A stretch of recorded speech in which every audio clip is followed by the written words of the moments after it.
nous sommes réunis cet après-midi autour d'un enjeu majeur. Comment adapter nos territoires face aux effets de changement climatique et aux multiples pressions environnementales. Alors, face à ces défis, une conviction, au moins sur ce pavillon, on a cette conviction qui s'impose de plus en plus, c'est que la biodiversité n'est pas seulement la victime du dérèglement climatique, mais elle fait partie intégrante de la solution. Et pour cela, j'ai le plaisir d'accueillir deux intervenants pour cette conférence qui incarnent chacun à sa manière cette mise en action des solutions fondées sur la nature. Donc, on a avec nous Amaury Parel et Clément Omega. Je vous propose donc de commencer avec Amaury pour entrer dans le vif du sujet et qu'on ne perd pas le temps. Donc, Amaury, à vous la présentation et nous parler des solutions fondées sur la nature. Merci beaucoup. Donc je m'entends, donc je pense que vous m'entendez. Ok, super. Donc moi je m'appelle Amaury Parel, je coordonne le projet qu'on appelle Life Artisan, qui est un projet financé par l'Union européenne, qui se met en œuvre en France exclusivement. Et l'OFB est mandataire, mais plein d'autres organisations le mettent en œuvre. Rapidement, je pense que vous êtes plusieurs, j'imagine, à connaître l'Office français de la biodiversité. Pour rappel, on a 3 grosses missions. Celle pour laquelle on est plutôt connu ces derniers mois et ces dernières années, donc la police de l'environnement, comme on l'appelle aussi. Donc le contrôle aussi des respects des normes environnementales. Toute une partie aussi recherche pour faire avancer aussi la connaissance de la biodiversité, que ce soit au niveau des espèces, des écosystèmes et autres. Et puis enfin, un gros pan de mobilisation de la société autour de la biodiversité. Et là, ça inclut tout type d'acteurs. On travaille avec les entreprises, les collectivités, les aménageurs, les agriculteurs, les chasseurs, les forestiers, tout le monde, j'en oublie j'imagine. Les citoyens bien sûr, et puis les associations beaucoup. Et donc moi je vais vous parler d'un programme du coup qui a commencé il y a 5 ans, le Life Artisan, mais avant j'ai un petit quiz à vous proposer. C'est pas ça. Voilà. Je vais vous poser une question et puis vous répondez oui, vous levez la main, non, vous faites rien du coup. Je vais vous demander si selon vous un arrêt de bus végétalisé, donc c'est la photo que vous voyez à ma gauche, est une solution fondée sur la nature ou pas. Ok, public. Oui, on lève la main. Ok. Donc oui, ok. Les voies de tramway végétalisées, est-ce que c'est une solution fondée sur la nature ou non? Des petits oui, ok. Et enfin, végétalisation des bâtiments et des cours d'école, est-ce que c'est une solution fondée sur la nature ou non? Ok, super. Alors, on aura la réponse un peu plus tard. Donc les solutions fondées sur la nature, la définition que nous on utilise, c'est des projets de préservation. C'est vraiment ces 3 termes à retenir. La préservation avant tout, restauration ou gestion durable des écosystèmes pour répondre à un défi, quel que soit. Ça peut être l'adaptation au changement climatique, c'est souvent le cas. Ça peut être aussi la sécurité alimentaire, l'approvisionnement en eau, etc. Donc c'est vraiment comment on préserve, on restaure ou on gère un écosystème pour répondre à un besoin de la société. Il faut vraiment retenir ça. Et avec un gain bien sûr pour la biodiversité. Et donc du coup, vraiment, pour essayer de comprendre si un projet l'est ou pas, on a 3 questions, on propose 3 questions. C'est est-ce que votre projet il est basé sur les écosystèmes, le fonctionnement d'un écosystème? Est-ce que c'est un projet qui répond du coup à un défi de société? Et est-ce qu'il a un gain net pour la biodiversité? Voilà. Si c'est oui aux 3 questions, vous pouvez appeler ça une solution fondée sur la nature. Tout simplement. Enfin, tout simplement. Donc en vrai, c'est un concept, mais en fait, si vous voulez, nous on appelle ça plutôt un concept parapluie. Ça englobe un tas de notions qui existaient bien avant, on n'a pas réinventé la poudre. C'était une manière de parler en un seul bloc de pas mal de projets qui avaient lieu depuis pas mal d'années, d'acteurs qui allaient vers ce qu'on appelle le génie écologique. Donc tous les projets d'air protégé, de protection, de génie écologique, quand vous entendez parler de restauration écologique, de gestion intégrée de l'eau ou des côtes, etc. Tout ça, ça peut être des solutions fondées sur la nature. Et ce terme nous permet de parler à des acteurs et d'englober toutes ces actions-là, cette typologie qui est aussi appelée solution verte, en complément des solutions grises, que je pense que vous avez pas mal d'exemples ici. Donc réponse à notre petit quiz, arrêt de bus végétalisé, alors non. Alors les non, ça ne veut pas dire qu'il ne faut pas les faire, ça veut juste dire que ce n'est pas une solution fondée sur la nature. Non, car ce n'est pas une action basée sur un écosystème, ce n'est pas un écosystème, c'est 15 cm peut-être de substrat, je ne sais pas trop ce qu'ils mettent dedans. Et puis je pense que pour la pollinisation, c'est assez limité comme effet. Est-ce que ça répond à un défi de société? Bon, ça améliore le bien-être parce que c'est assez esthétique, c'est sympa. Potentiellement, ça vous rafraîchit 2 mètres carrés. Mais ce n'est pas un impact non plus considérable. Après, la santé mentale est toujours quelque chose à prendre en compte. Et enfin, c'est un bénéfice pour la diversité, franchement, quasiment moindre, voire nul. Mais encore une fois, ça ne veut pas dire qu'il ne faut pas le faire, je dis juste que ce n'est pas considéré comme une solution fondée sur la nature. Pareil pour les voies de tramway, écosystème non, c'est une pelouse en plus, donc en termes de biodiversité, c'est pas fou. Est-ce que ça répond à un défi? Oui, quand même, ça retient les sols, en cas de fortes pluies hautes, ça a quand même cette utilité, il faut le dire. Ça améliore le bien-être humain, oui, c'est agréable à voir, franchement, il y en a une dans ma ville dont je viens, c'est très sympa. Bénéfice pour la diversité, non, parce que c'est une pelouse rase et homogène, voilà. Mais encore une fois, ce n'est pas à enlever. Et enfin, celle-là, bien sûr, oui, bâtiments et cours d'école, ça peut être un des écosystèmes, surtout s'il y a différents, on va revenir un peu après, mais écosystèmes, ça répond au défi de l'adaptation au changement climatique et plus spécifiquement des îlots de chaleur. Et puis, bénéfice pour la biodiversité, oui, si c'est bien fait, encore une fois, en termes de qualité de projet. Donc ça, c'est d'autres exemples de projets que nous on nomme solutions fondées sur la nature en milieu urbain. Je me suis concentré sur le milieu urbain pour aujourd'hui. Donc vous avez par exemple désimperméabiliser et végétaliser des bâtiments et des espaces publics, répliquer et connecter des espaces. Ça, c'est très important, la notion d'échelle. Une solution fondée sur la nature aura d'autant plus d'impact si elle est connectée avec plein de projets, notamment en milieu urbain dense, d'avoir des grandes surfaces, et c'est pas forcément obligatoire pour avoir des projets intéressants. Le coup est d'avoir vraiment un maillon bien connecté pour faire des trames pour la biodiversité et puis avoir des vrais effets en termes d'îlots de fraîcheur. Et d'autres exemples, gestion écologique des espaces verts par exemple, infiltration des eaux à la parcelle, un peu non un barbare pour dire faire en sorte que l'eau de pluie s'infiltre là où elle tombe et éviter de saturer les réseaux. Et puis préserver, restaurer les cours d'eau et les zones humides en milieu urbain. C'est plus rare mais ça se fait quand même pas mal. Petite slide sympa juste pour vous dire tous les autres bénéfices qu'il y a, parce que moi j'ai tendance à appeler ces solutions fondées sur la nature pas des solutions pour la biodiversité comme le nom de ce pavillon l'indique, mais pour moi c'est des projets sociaux avant tout, puisque ça apporte tout un tas de bénéfices pour les humains avant tout, en termes de santé mentale, santé physique, en termes de développement un peu de l'attractivité du territoire, si on peut dire ça comme ça. Il y a pas mal d'acteurs du tourisme aussi qui l'utilisent, en plein d'autres acteurs. Ça sert aussi beaucoup à la bioéconomie, comme une bonne gestion des forêts pour la sylviculture, etc. Donc ça a surtout des avantages pour l'humain et également pour la faune et la flore, bien sûr. Et puis très important, la notion de sans regret. Franchement, on ne pourra jamais le regretter parce qu'il y a tellement de bénéfices que quand bien même... Alors la notion de sans regret vient du fait que quand bien même on serait sur une trajectoire de réchauffement très haute, ce projet est quand même valable du fait de tous les bénéfices qu'il peut avoir. Il ne sera peut-être pas suffisant si on commence à avoir du plus 8 degrés, mais il ne sera pas regrettable. Ce n'est pas des infrastructures, et en plus c'est flexible. On peut aussi ajuster, par exemple, une restauration, on peut l'ajuster suivant le niveau d'une zone d'expansion des crues, par exemple. Si on voit que c'est plus assez au niveau de 10-15 ans, on peut voir comment on peut l'agrandir. Enfin, c'est pas fixe, c'est pas du béton, c'est aussi flexible, et c'est une connaissance du vivant qui est un peu plus complexe, mais qui n'est pas rigide et fixe dans le temps. Voilà. Alors comment nous on essaie de déployer toutes ces solutions-là? C'est le projet artisan. Voilà, vous voyez rien j'imagine, mais ce qu'il y a à voir, c'est que c'était un projet qui s'est allé de 2020 à 2027, et à comprendre, c'est surtout c'était en 3 piliers. Alors le plus important et le plus concret, c'était le pilier local. On a 10 sites pilotes qui sont mis en œuvre par 10 collectivités et partenaires de leur territoire. Et donc ces 10 sites pilotes qui sont répartis un peu partout en France hexagonale et en Outre-mer. Ça peut être des projets en montagne, en forêt, en milieu urbain, en milieu aquatique, milieu littoraux, etc.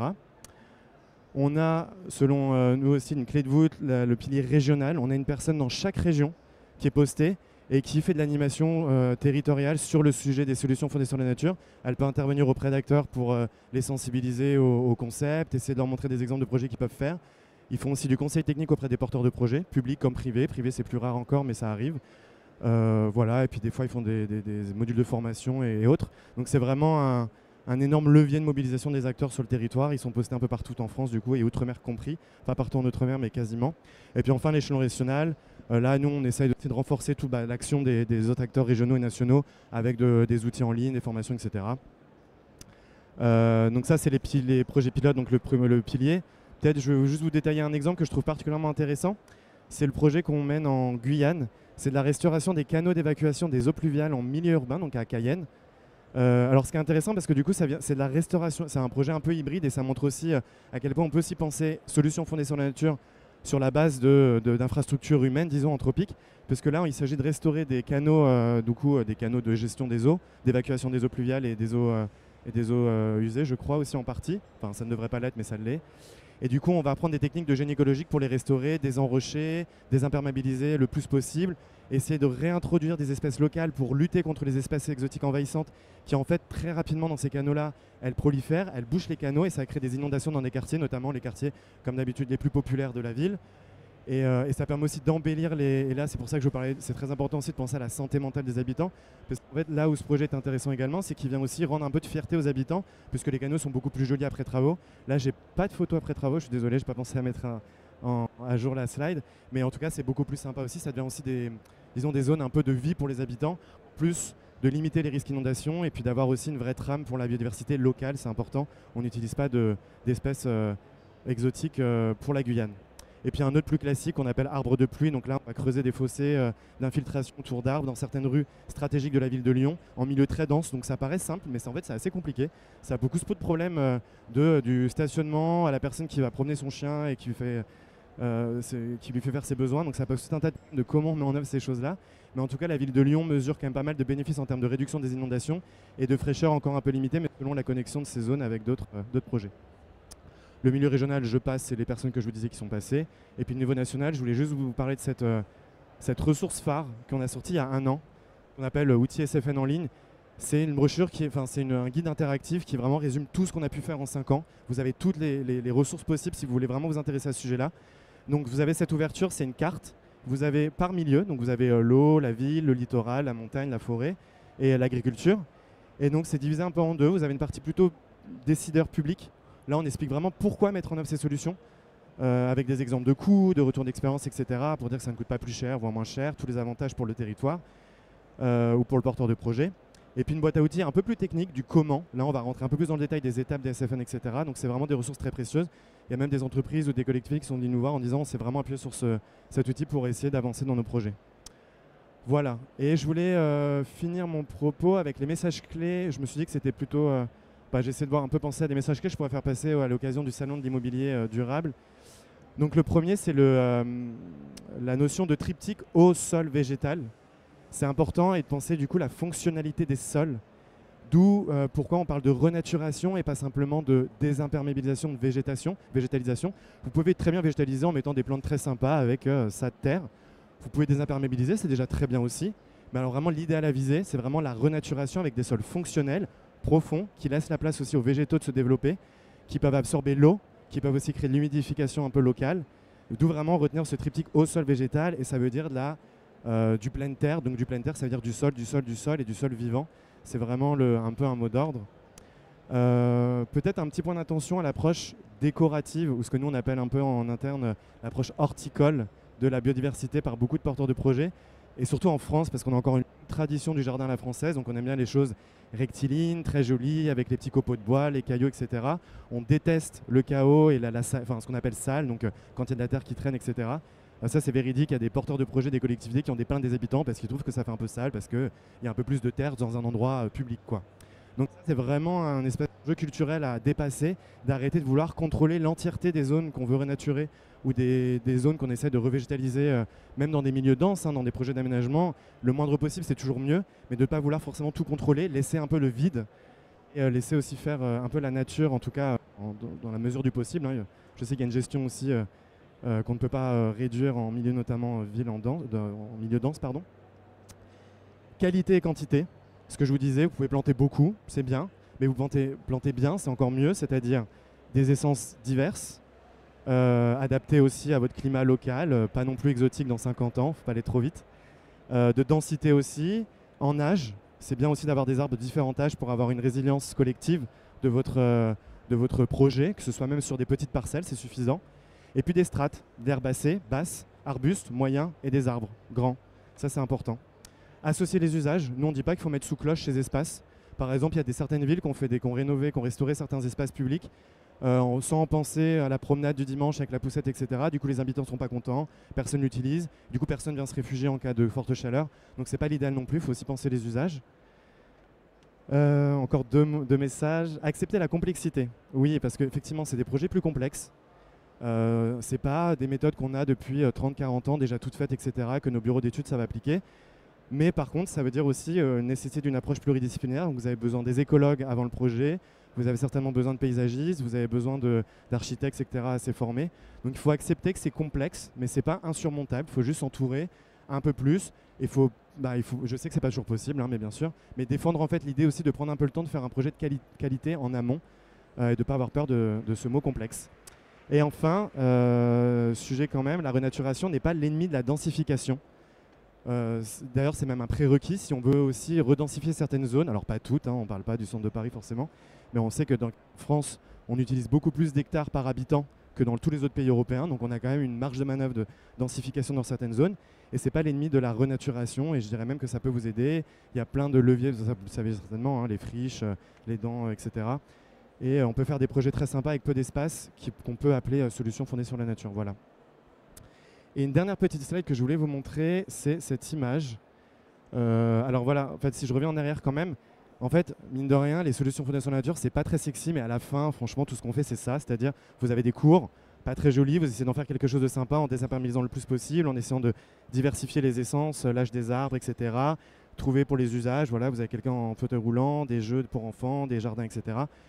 C'est une place au milieu de barres d'immeubles. Ça ressemble quand même plutôt à ça que ce genre d'imaginaire qu'on nous vend quand même systématiquement.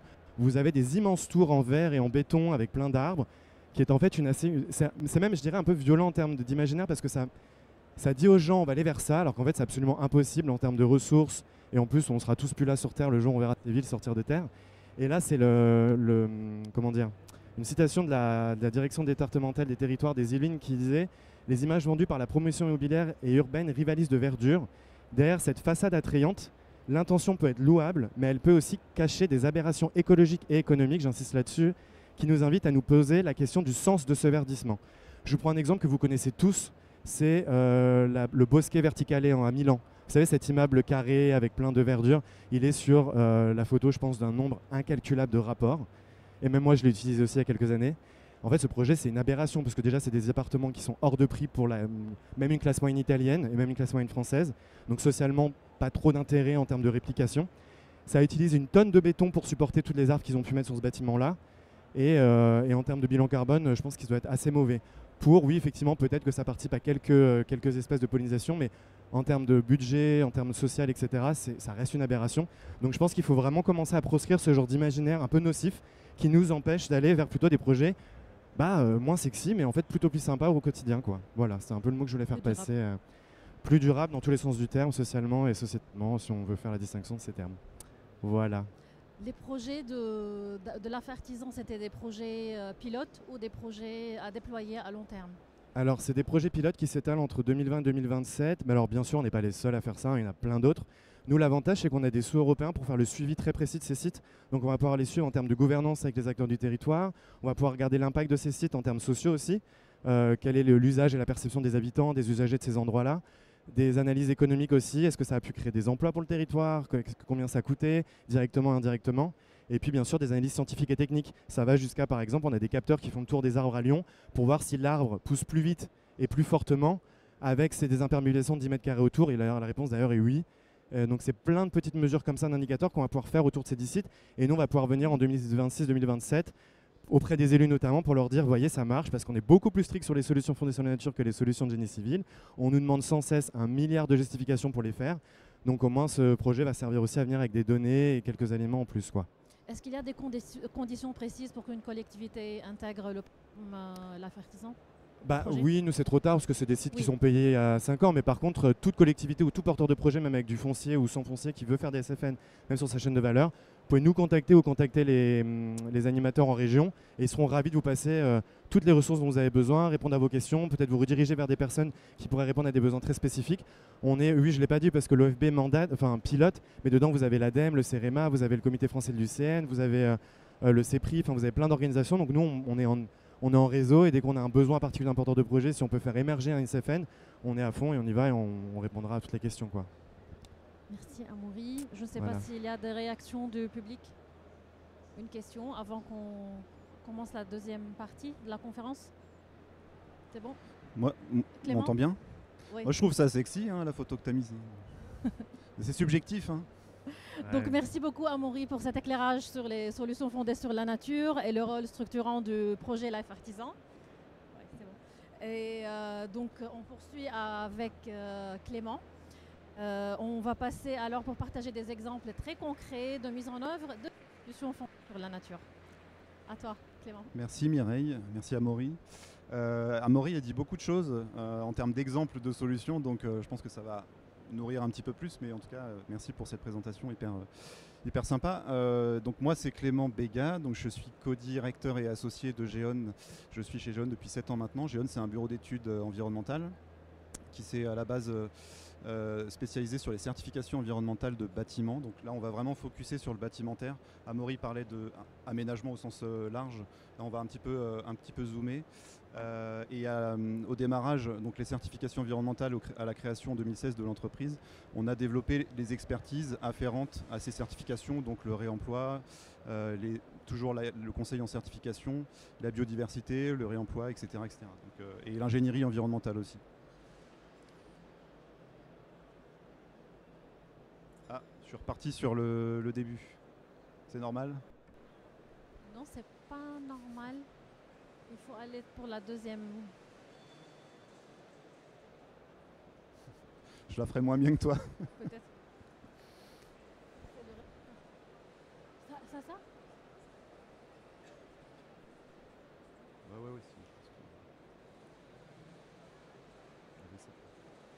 Ouais. Donc ça, effectivement, c'était la présentation un peu générale. Pour dire aussi qu'on fait partie d'un groupe au sens large et qu'on est aussi spécialisé dans tout ce qui est mesure des paramètres physico-chimiques par notre filiale Géon Life et dans le montage de projets, les études au cas par cas, enfin un certain nombre de montages techniques avec notre filiale Prospective Immobilier et aussi actionnaire de Plateau Circulaire qui est une plateforme physique de réemploi.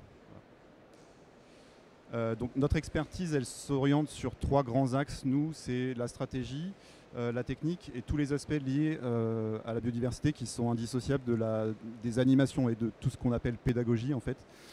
Ça nous paraît essentiel de travailler sur ces aspects-là et on va le comprendre aussi à travers les exemples juste après. On a un vrai potentiel d'amélioration de la connaissance de la biodiversité au sens large, du diagnostic écologique jusqu'à la gestion du bâtiment. Et que notre credo, c'est aussi d'accompagner les maîtres d'ouvrage, qu'ils veuillent faire 1 marche, 2 marches ou 3 marches. Le schéma est bleu vers le vert, de pouvoir justement accompagner le client, quel que soit son budget, quelle que soit son envie, à partir du moment où il a envie tout simplement d'améliorer les choses. Alors, une petite slide un peu inattendue, en fait, c'est aussi pour faire le lien entre ce que je vais dire après et ma fascination pour la nature et pour son intelligence. C'est un pic en fait en coupe. Alors ça pourrait être un pivert, un pic épêche, un pic épêchette, ils sont tous faits de la même façon. En fait le pic, comme vous le savez, il creuse dans le tronc des arbres et il a besoin aussi d'une langue pour choper les insectes.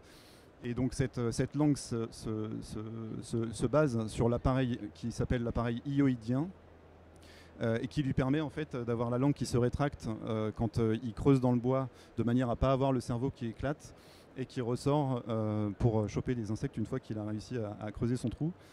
Et je trouve ça assez fascinant de voir à quel point la nature s'adapte aux contraintes de son environnement. Et c'était juste une métaphore, un fun fact que peut-être tout le monde ne connaissait pas pour traduire ma fascination pour la biodiversité et 2, essayer de s'en inspirer un tout petit peu pour la conception et la gestion de nos bâtiments. Donc sur les définitions des solutions fondées sur la nature, Amaury les a déjà pas mal données. Moi je voulais revenir un peu, parce que j'aime bien la littérature, sur les termes fondés. C'est aussi pour moi, ça m'inspire le fait de fonder nos bâtiments, vraiment avec des fondations très concrètement, sur un écosystème local qui existe et de ne pas aménager ces bâtiments sur la nature mais plutôt autour, en essayant de préserver la biodiversité qui s'y trouve quand c'est le cas. Alors c'est plus le cas en zone périurbaine qu'en zone urbaine forcément, puisque sur l'urbain on est déjà construit, donc il y a moins de choses à préserver sur le site ou autour du site, puisque c'est souvent bétonné et aménagé. Et ça me paraissait important juste en termes littéraux de se rappeler ça. Et puis forcément c'est des solutions qui s'inspirent des habitats et des processus naturels, puisque comme Amaury l'a dit, il faut que les solutions fondées sur la nature, ou les SFN comme on dit, aient un intérêt écologique direct. Et c'est là que je voulais juste faire une petite parenthèse sur le biomimétisme. Peut-être que c'est une notion que certaines connaissent. Le biomimétisme, c'est vraiment une inspiration technique sur le fonctionnement de la nature, mais au service d'un service écosystémique ou d'un service, en tout cas pour l'humain, mais ça ne met pas forcément en œuvre un écosystème naturel. L'exemple par exemple d'un bâtiment qui serait conçu sur le principe d'une cheminée, donc comme une termitière, donc c'est bien inspiré de la nature, mais par contre c'est pas quelque chose qui amène des bénéfices à la biodiversité, puisque ça peut être une tour faite uniquement de béton, quoi. Voilà, donc ne pas confondre les notions SFN et les notions de biomimétisme, quand bien même voilà, on parle d'inspiration et de fondation autour de la nature. Et puis le dernier thème que je voulais dire, c'était que effectivement les solutions doivent être soutenues et donc complémentaires avec le potentiel local pour créer un maximum de connexions écologiques locales. Encore une fois, c'est plus facile quand on a des écosystèmes qui sont proches de notre parcelle d'aménagement que quand on est sur des habitats fragmentés comme en zone urbaine par exemple. Donc ça, c'est des exemples que tu as déjà donnés à Maury, donc je ne vais pas forcément revenir là-dessus. Juste que c'est des sujets qui, effectivement, nous, dans le bâtimentaire, nous impactent directement. L'intégration, comme je disais, au contexte écologique, en limitant notamment l'artificialisation. Donc peut-être que certains et certaines connaissent la notion de zéro artificialisation nette. C'est vraiment un sujet qui est primordial aujourd'hui, quand bien même il a du mal à aboutir complètement réglementairement, parce qu'il y a beaucoup de tollés qu'il y a voilà, de diverses parties. Mais en tout cas, une fois qu'on aura bien figé ces méthodes de calcul de ZAN, c'est vraiment un sujet qui est hyper important pour nous et qu'on traite beaucoup avec nos clients, notamment en logistique, puisque forcément quand on construit en bâtiment logistique, enfin pas forcément, mais il arrive que quand on construise un bâtiment logistique, ce soit sur une parcelle qui n'est pas aménagée.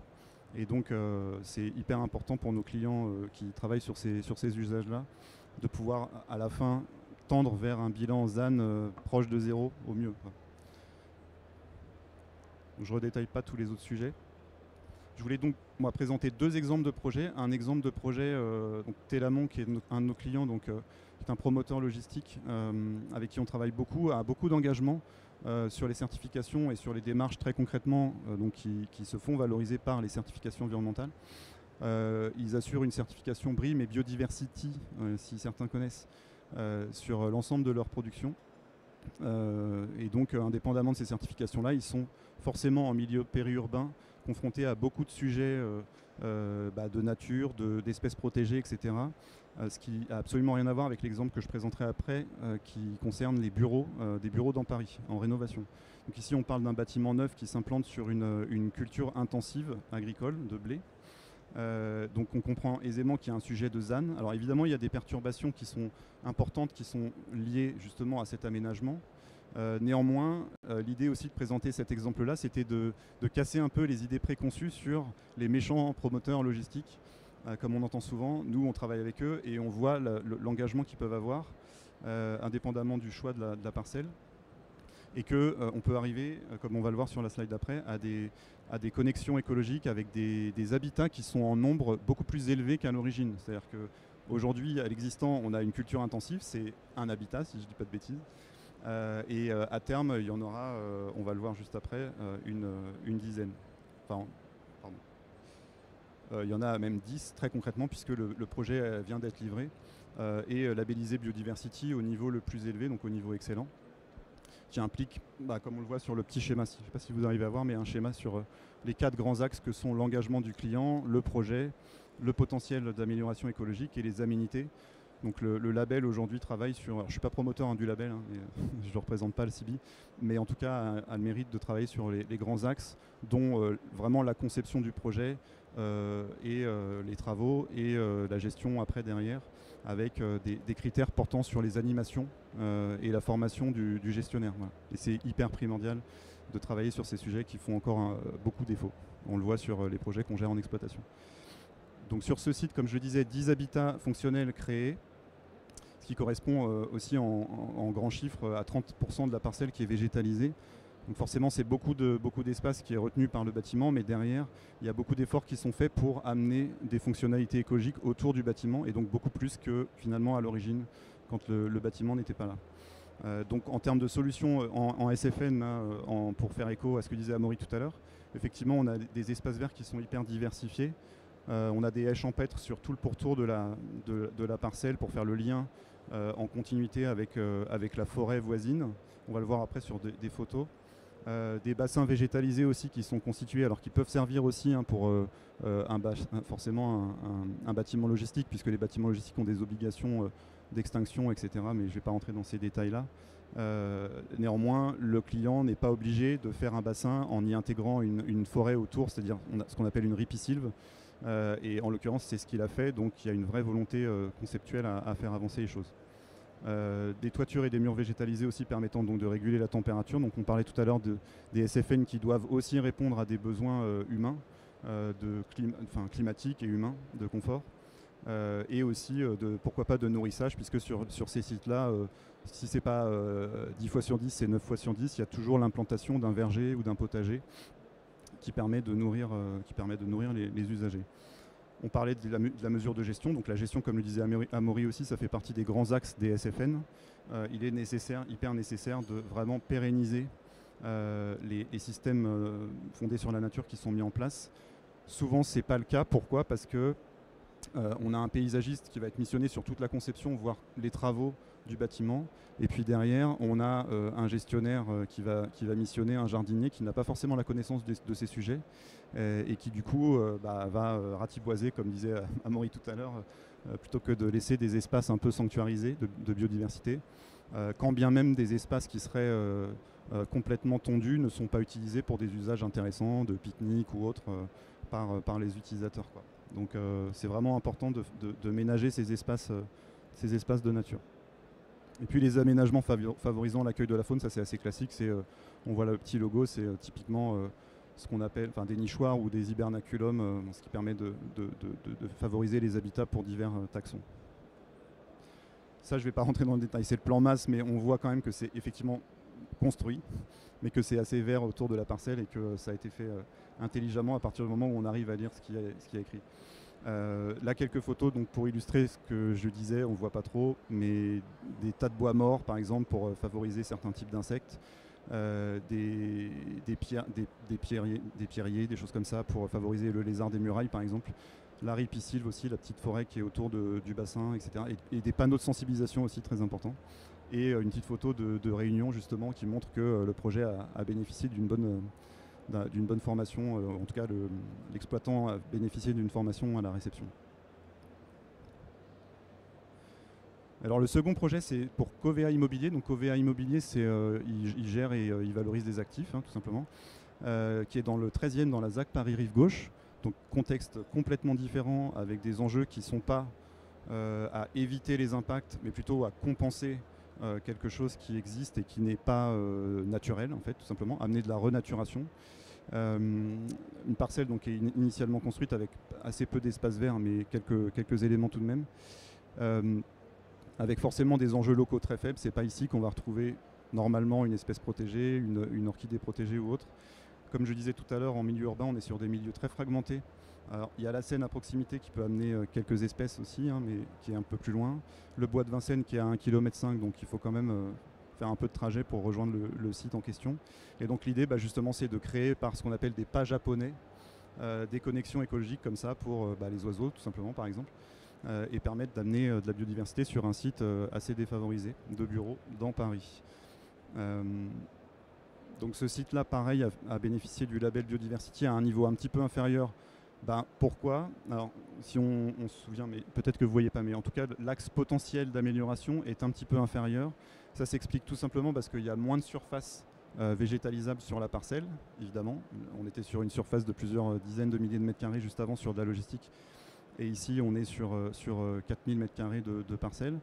Donc on a moins de potentiel à créer des habitats. Et c'est ce qu'on voit d'ailleurs dans les résultats. On a 4 habitats utiles.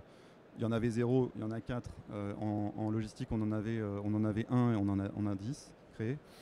Donc là, on comprend que la contrainte à améliorer les choses en termes de biodiversité sur du bureau parisien à rénover, c'est vraiment la contrainte technique, la contrainte de surface, la contrainte structurelle forcément, puisque selon ce qu'on a comme structure, on ne peut pas mettre les espaces végétalisés qu'on souhaiterait forcément mettre.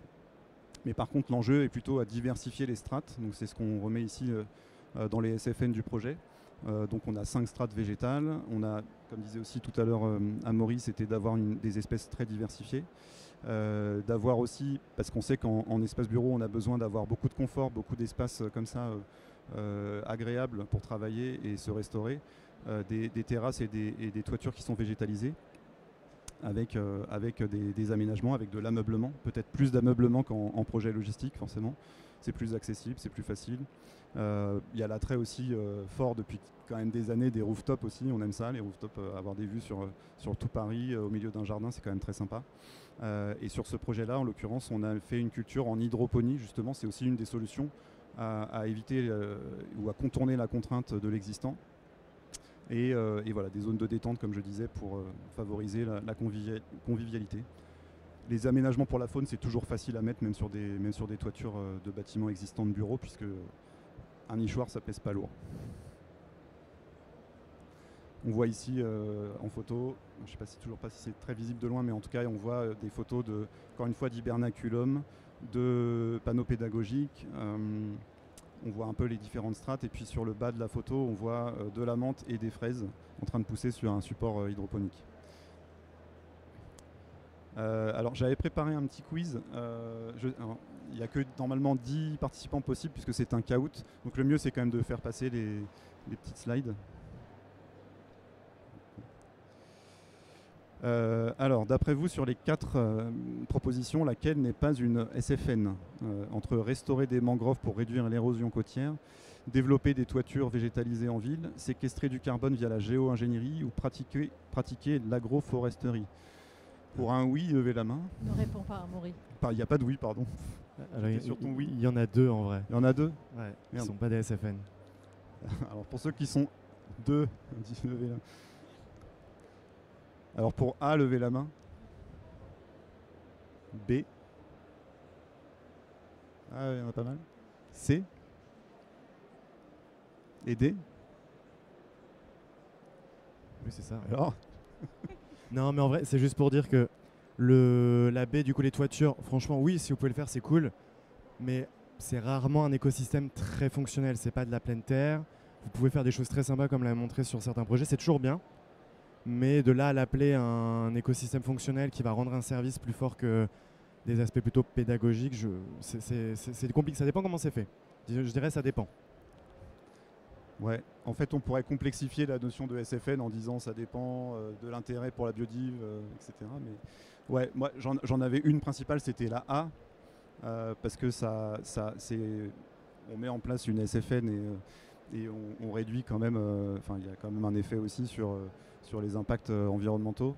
Peut-être la lire quand même, parce que je pense que vous ne voyez pas. Ouais, la A, c'est restaurer les mangroves pour réduire l'érosion côtière. Oui, effectivement, ça c'est une SFN très commune, notamment en milieu marin, ultramarin bien sûr. Mais on imagine bien que séquestrer du carbone via la géo-ingénierie, ça répond à une problématique éventuellement de changement climatique, mais pas de biodiversité. Donc, dans les SFN, comme le disait Amaury aussi tout à l'heure, il y a besoin d'un bénéfice direct pour la biodiversité, à l'inverse du biomimétisme. Question 3, du coup, quels sont les principaux co-bénéfices attendus des solutions fondées sur la nature? A. Amélioration de la biodiversité, stockage de carbone, bien-être humain. B. Développement industriel, croissance démographique, tourisme de masse. C. Augmentation de la consommation énergétique, expansion urbaine. Et D. Uniformisation des paysages. Alors pour la A, il y a du monde. Pour la B, C et D.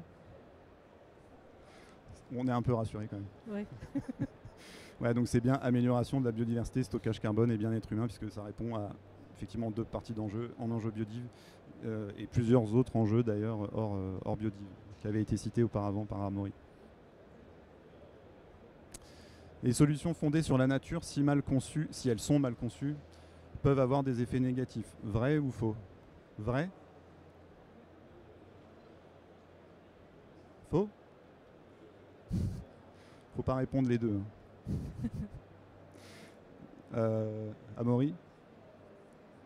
J'ai envie de dire presque que si elles sont mal conçues, je les appellerais même pas solutions fondées sur la nature. Exactement. Pour avoir des effets négatifs, il faut vraiment faire n'importe quoi. Mais oui, il y a peut-être des exemples, là, j'ai pas en tête. Mais Ouais, la forêt avec une seule espèce par exemple. c'est pas une solution fondée sur la nature du coup. Ouais. Ça ça- s'appelle ça- de la culture de bois monospécifique. Oui, voilà. Mais oui, effectivement. Il y a beaucoup de gens qui vendent quand même un peu tout et n'importe quoi aujourd'hui. Donc c'est vrai qu'il y a pas mal d'effets négatifs. Et le carbon farming aussi, il y a pas mal de gens qui nous vendent on va absorber le carbone grâce à des plantations qui pousse très très vite qu'on va pouvoir reprendre. Bon, il n'y a absolument rien à voir avec une solution fondée sur la nature, surtout que souvent ça va avec de l'artificialisation des sols parfois ou du remplacement des cultures agricoles. Donc pareil, ça c'est aussi à proscrire, quoi. Toujours demander l'avis à Amaury ou à un écologue de Géone. Écologue, c'est très bien. Et la dernière question, quelle est la limite principale des solutions fondées sur la nature face au changement climatique? Petit a, elles peuvent capter du carbone mais leur potentiel reste limité. Petit b, elles permettent à elles seules d'atteindre la neutralité carbone mondiale. Petit c, elles ne servent qu'à protéger la biodiversité et pas à l'adaptation. Et petit d, elles remplacent toutes les infrastructures artificielles. La limite principale des solutions fondées sur la nature face au changement climatique. Pour le A, pas mal. Pour le B, le C et le D. Donc on a une majorité de A. Ouais. Je suis assez d'accord. Tu es assez d'accord aussi? Elles peuvent capter du carbone, mais leur potentiel reste limité. Et de vous dire ça, de toute façon, je ne sais pas si vous avez vu les rapports d'I4C, mais de toute façon, la France compte beaucoup sur son potentiel de captation de carbone qui en fait diminue de toute façon et c'est très dur de le récupérer. Pour le sol, pour capter du sol, là pour le coup, c'est quand même assez complexe, ça prend des décennies, donc SFN ou pas, j'ai envie de vous dire. Dans tous les cas, il ne faut pas trop compter dessus non plus. Enfin, il faut compter dessus, mais... C'est que quand bien même, oui, des arbres, ça peut capter du carbone, la nature peut capter du carbone, mais ça ne remplace pas les émissions de carbone qui doivent aussi baisser, quelque part. Enfin, j'ai aussi cet aspect-là qu'on voit beaucoup dans le bâtimentaire, forcément lié aux exigences de chauffage, de climatisation, etc. Donc voilà, mais c'était bien la A. Ouais. Bravo. Je crois que c'était la dernière. Ouais. Est-ce qu'il y a des questions, réactions du public? Sinon, les solutions. Oui, Amaury.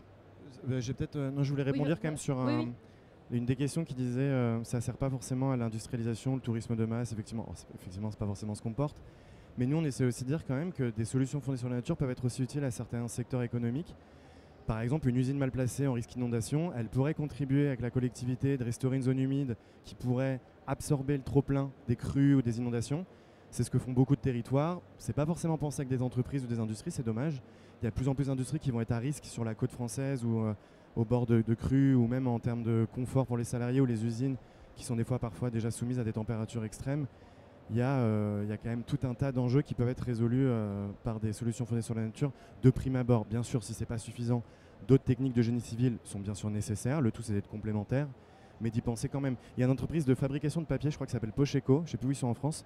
Et ça, ils sont intéressants parce que pour le coup, ils ont eu des incendies, des forts incendies il y a quelques années. Alors c'est l'exemple le plus connu en entreprise, au point que maintenant, ils ont créé un petit bureau d'études qui passe leur temps à écumer les salons. Ils sont peut-être là d'ailleurs.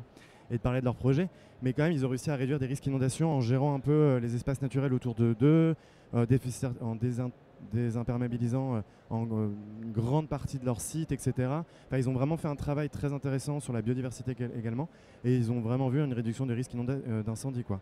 Ça ne remplace pas non plus des systèmes d'alerte précoces, une bonne coopération avec les systèmes de la vie et autres, mais c'est quand même des appuis importants, même pour des secteurs économiques. Ça, c'est quand même important à retenir.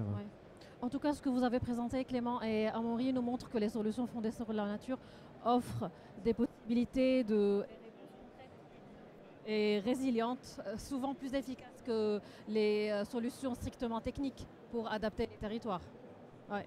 Il faut parfois, oui, les deux, mais quand même, ça offre, c'est vrai. Ouais. Et bien avoir en tête aussi, je parlais tout à l'heure d'évitement. En fait, éviter de causer des problèmes et des impacts à l'environnement avant de chercher des solutions compensatoires. C'est une notion qui est hyper présente dans les démarches de biodiversité aujourd'hui. On appelle ça la séquence ERC, donc peut-être certains connaissent, éviter, réduire, compenser. Et en fait, tout à l'heure, je faisais le lien avec nos projets. Sur un projet typiquement logistique, quand on arrive sur quelque chose d'assez écosystémique, entre guillemets, au moins autour de la parcelle, vraiment l'idée c'est d'éviter avant de solutionner avec des compensations, quoi. Mais voilà, toujours suivre ces étapes-là. Oui, préserver avant tout. Préserver avant tout. Merci.